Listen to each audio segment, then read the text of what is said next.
Ladies and gentlemen, welcome back to GCTV for our first post-event insider of the 2022 season. I say that because we did already do a big transfer edition insider, but now we finally get back to our real insider roots as we look back at the first GCL event of the 2022 season from the El Shakab in Doha. My name is Mark Lewis. Thank you for joining us. Frederik de Bakker, welcome back. The dust has settled. You have flown back in from Doha. On the plane, did you have some time to think about what you witnessed, what you saw in Doha? What has been your reaction to what took place at El Shakab? I realized how much I missed it. Really, I cannot tell. During the winter, I felt feverish and cold, and I was a little bit shaky. I thought it was COVID or something else. No, it was withdrawal symptoms from Global Champions League. So you had GCL withdrawal symptoms. Exactly, and now that I was there in Doha, it's gone. I feel good. I feel happy. Adrenaline flowing. Oh, I am so happy that the season started again. You spoke about it in the live, and I'll bring it up now. You said to us that when the music kicked, when that music kicked, did that just really take you back into that spot? So somebody asked me, and Frederik, are you feeling rusty? And I thought, rusty? Why would I feel rusty? Until the music started, and I felt, oh yeah, now this is what takes me to the...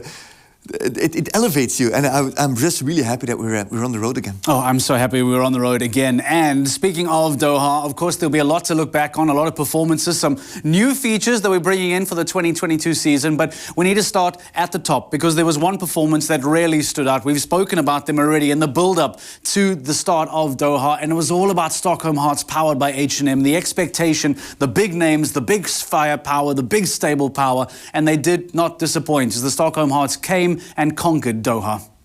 A new team for this 2022 season. Stockholm Hearts on the lineup, Malin Bayer-Johnsen and Olivier Philippart. So there's enough experience in and around that team to maybe produce the first double clear. Ooh, that was a big rub. Malin Bayer-Johnsen is clear. And so it's up to this man. It is the first double clear, and it is Stockholm Hearts that take the lead. The natural pace of both these horses is more than fast enough, but they do have to bring a double clear. That's 3 clears on the board now. 2 left. And it works. Stockholm Hearts win in Doha, full 7 seconds faster than Hamburg Giants.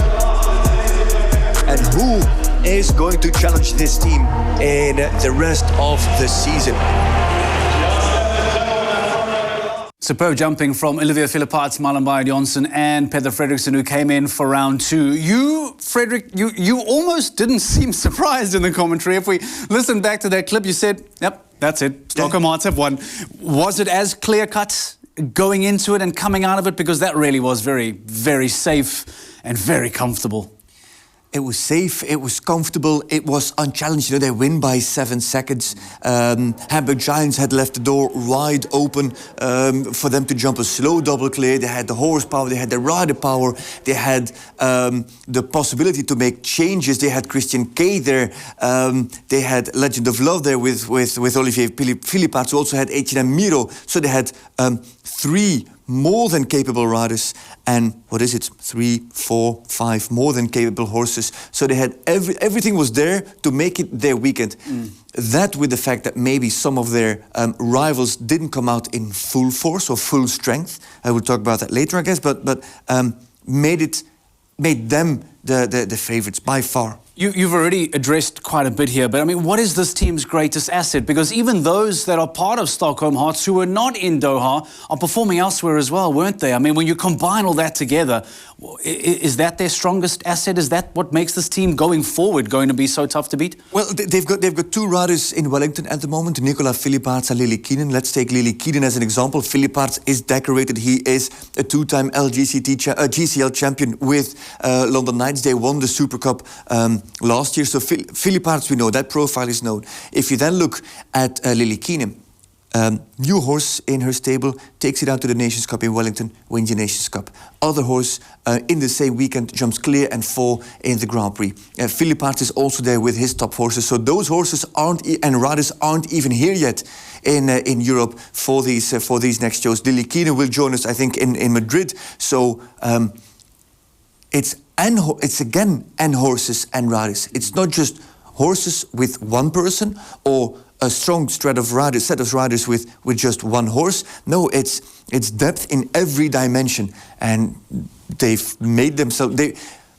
They were labeled favorites before the season, and they didn't say no. It all has to be jumped, and the others are strong as well. They just said, yeah, we are favorites. We know, and we'll try to prove it. So it's a real competitive mindset that they've shown. I like that. I really do, and it's almost launching their title chase already perfectly in the beginning of the season. Speaking of launching, there was obviously a failure to launch from a couple teams, and I think if we focus on maybe the big three from last year, Valkenswaard United, Paris Panthers and Shanghai Swans, neither of the three teams, in fact all finishing bundled together, but neither of them living up to any expectation this past weekend. Let's start with the defending champions, who had a dreadful start to a title defence. Valkenswaard United, some interesting decisions, performances. Let's start with the defending champions. What was your take on what took place in Doha?